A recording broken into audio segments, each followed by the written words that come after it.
करीब 450 करोड़ की संपत्ति है धर्मेंद्र के पास और उनके 6 बच्चे हैं, 2 बीवियां हैं, करीब 12-13 नाती हैं।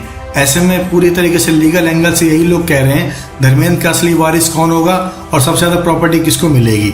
चूंकि धर्मेंद्र की 2 पत्नियां हैं, हेमा और प्रकाश कौर, और दोनों से अलग अलग बच्चे हैं, ऐसे में कोर्ट की लॉ की नज़र में किसको संपत्ति कितनी मिलती है, इस पर सवाल उठने लाजमी है। बहरहाल धर्मेंद्र की आरामदायक लाइफ की बात करें और फार्म हाउस के नेचर के बीच में रहते हैं और करीब 450 करोड़ से ज़्यादा उनकी नेटवर्थ मानी जाती है। नेटवर्थ में उनके पास कई तरह की प्रॉपर्टी हैं, जैसे farm house, real estate, hotel वगैरह। साथ साथ वो एक बहुत मशहूर रेस्टोरेंट चेन चलाते हैं जिसको हम गरम धर्म के नाम से जानते हैं। इसके अलावा luxury car, Mercedes Benz, S class, land rover range जैसी बहुत सारी कारें हैं। ऐसे में धर्मेंद्र का असली वारिस कौन होगा, ये थोड़ा पेचीदा मामला है, क्योंकि धर्मेंद्र की पहली पत्नी या दूसरी पत्नी से करीब 4 और 2 बच्चे हैं। इस तरीके से 6 बच्चों में संपत्ति कैसे बढ़ती है, इसमें हिंदू मैरिज एक्ट के अंदर बहुत सारी बातें आती हैं। बहरहाल बंटवारे को लेकर कानून कहता है कि जो भी हमारा 2023 में सुप्रीम कोर्ट का फैसला आया था उसके अकॉर्डिंग बहुत कुछ साफ हो जाता है। ये फैसला कहता है अगर किसी व्यक्ति की दूसरी शादी हिंदू मैरिज एक्ट के तहत अमान्य मानी जाती है क्योंकि पहली पत्नी उसके जीवित है, तब भी उस शादी से हुए बच्चे कानून की नज़र में वैध माने जाएंगे, यानी जो ईसा आना है वो वैध माने जाएंगे।